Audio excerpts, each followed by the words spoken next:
Saviez-vous que 68% des couples après 50 ans déclarent une vie intime plus épanouissante qu'à 30 ans? Ce chiffre étonnant renverse notre perception moderne du vieillissement.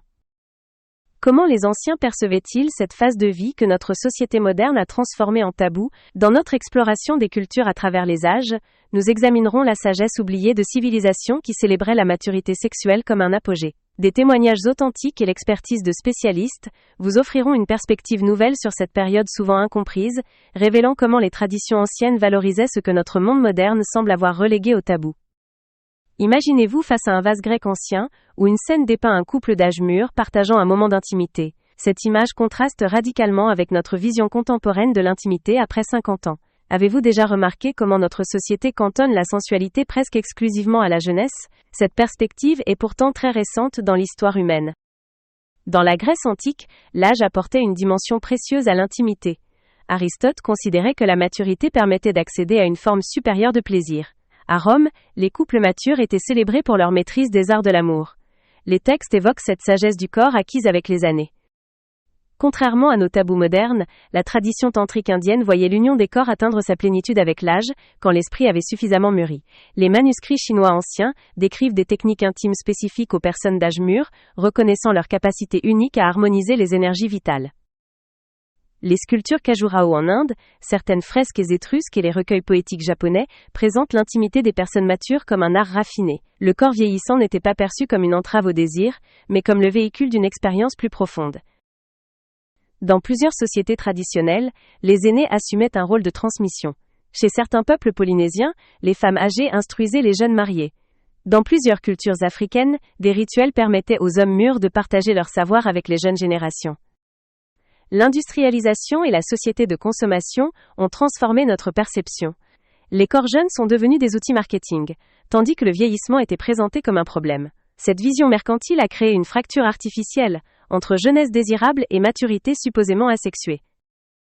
Pourtant, chez les Hunza du Pakistan ou certaines communautés méditerranéennes, les couples âgés témoignent encore d'une vie intime épanouie, considérée comme plus satisfaisante grâce à la profondeur émotionnelle acquise.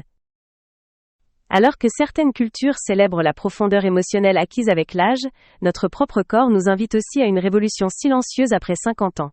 Et si ces changements hormonaux que nous redoutons tant n'étaient pas une perte, mais plutôt une carte au trésor, vers des territoires de plaisir encore inexplorés? À 55 ans, j'ai découvert une sensualité que je ne soupçonnais pas dans ma jeunesse, confie Marie, suivie par Ladre Moreau, sexologue, qui ajoute « Le corps mature est une nouvelle carte au trésor qui attend d'être déchiffrée ». Le corps humain connaît des transformations significatives après 50 ans. Ces modifications hormonales affectent différemment les hommes et les femmes. Chez ces dernières, la ménopause entraîne une diminution des œstrogènes, comparable à un changement de saison, où l'été laisse place à un automne riche en nouvelles couleurs. Les hommes vivent un ralentissement progressif de leur production de testostérone, comme une marée qui trouve un nouveau rythme. La sécheresse vaginale, préoccupation fréquente, trouve aujourd'hui diverses solutions. Hydratants naturels, lubrifiants spécifiques ou traitements hormonaux locaux. Pour les hommes, les modifications d'érection invitent à délaisser la performance pour une intimité plus globale. Cette carte au trésor physiologique révèle de nouveaux chemins vers le plaisir partagé. L'acceptation de ces changements constitue un passage essentiel. Comment désirer un corps différent de celui de notre jeunesse? La réponse réside dans notre regard bienveillant et celui de notre partenaire. La redécouverte sensuelle passe par l'exploration des zones érogènes secondaires. Comme l'ont découvert Jean et Monique, la nuque et l'intérieur des poignets sont devenus nos nouveaux territoires d'exploration. La peau mature développe des réactions différentes, préférant souvent une pression modérée aux effleurements légers. Cette sensibilité modifiée permet une redécouverte mutuelle, où chaque caresse devient une exploration sur la carte au trésor, qu'est devenu le corps à cet âge de la vie. Le couple au dîner échange des regards complices, leurs mains se frôlent. Sans parler, chacun comprend l'invitation de l'autre. Mais qu'en est-il des mots? Après des décennies ensemble, nombreux sont ceux qui découvrent un phénomène déroutant.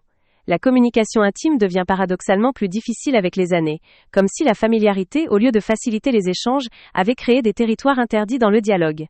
Environ 2/3 des couples de longue date évitent consciemment les discussions sur leurs besoins intimes, créant ainsi des zones de silence qui étouffent progressivement leur connexion. Cette réticence à communiquer s'explique par des mécanismes relationnels bien identifiés. Avec le temps, les couples développent des habitudes d'évitement pour préserver l'harmonie apparente. Ces schémas, initialement protecteurs, deviennent des barrières invisibles qui empêchent l'adaptation aux nouvelles réalités corporelles et émotionnelles. La communication entre partenaires ressemble à l'accordage d'un instrument. Chaque ajustement, aussi minime soit-il, améliore l'harmonie globale. Les spécialistes recommandent les principes de la communication non violente. Expression à la première personne, je ressens, plutôt que tu ne fais jamais, description des émotions sans accusation, et formulation de demandes précises. Le langage du corps acquiert une importance renouvelée à cette période de la vie. Quand les mots manquent, les gestes parlent. Apprendre à déchiffrer les signaux non-verbaux devient essentiel. Une tension dans les épaules ou un rapprochement subtil peuvent révéler ce que la parole n'ose exprimer. L'écoute active constitue la compétence la plus précieuse dans cette reconstruction du dialogue. Elle implique une présence totale aux paroles de l'autre, sans interruption ni jugement, créant un espace sécurisant où les vulnérabilités peuvent enfin s'exprimer. Le choix du moment pour ces conversations s'avère crucial. Les experts conseillent d'éviter l'intimité elle-même ou les périodes de stress.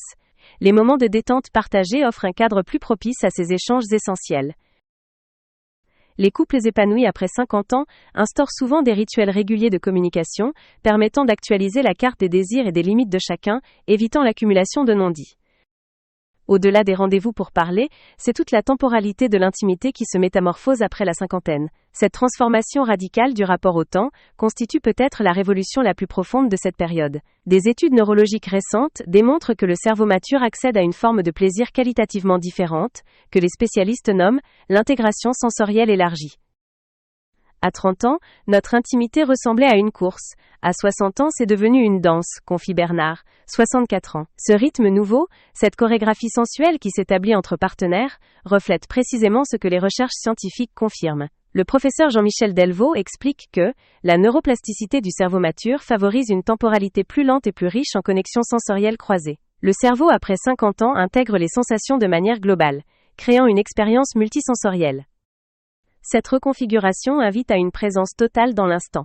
La sexologue Catherine Solano la définit comme la capacité d'habiter son corps dans sa globalité, plutôt que de se projeter vers un objectif de performance. Les rituels préparatoires deviennent essentiels. Création d'un espace dédié avec bougies tamisées, musique douce, parfum choisi, autant d'éléments qui établissent une transition entre le quotidien et l'intimité. L'enquête du Centre de recherche sur la santé sexuelle révèle que 78% des couples épanouis après 60 ans accordent une attention particulière à ces préliminaires élargis. Massage sensoriel, techniques respiratoires synchronisées ou moments de contemplation mutuelle constituent désormais le cœur de l'expérience intime. Marie-Claude Bourdon observe que ces pratiques deviennent des piliers de l'intimité mature, car elles correspondent parfaitement aux nouvelles capacités sensorielles du corps vieillissant. La notion même de satisfaction évolue profondément, comme l'illustre Martine, 59 ans, quand nous étions jeunes nous gardions inconsciemment un décompte. Maintenant c'est la qualité de notre connexion qui nous nourrit, parfois pendant plusieurs jours après un moment d'intimité particulièrement profond. Cette temporalité étendue représente peut-être la découverte la plus enrichissante de cette nouvelle phase de vie. Nous arrivons maintenant au terme de notre exploration de l'intimité après 50 ans. Comme l'a si justement formulé un éminent expert en sexologie, l'intimité mature est une danse délicate entre le respect des besoins de chacun et la célébration de la connexion profonde qui se développe avec le temps. Cette métaphore de la danse capture parfaitement l'essence de notre voyage. L'âge apporte nuance et profondeur à nos relations. Notre parcours révèle que la maturité offre un terrain fertile pour une intimité authentique, libérée des pressions sociales. Comment envisagez-vous votre propre danse intime dans les années à venir ? En embrassant cette étape avec curiosité, nous transformons cette période en renaissance relationnelle, l'aube d'une connexion plus profonde et épanouissante.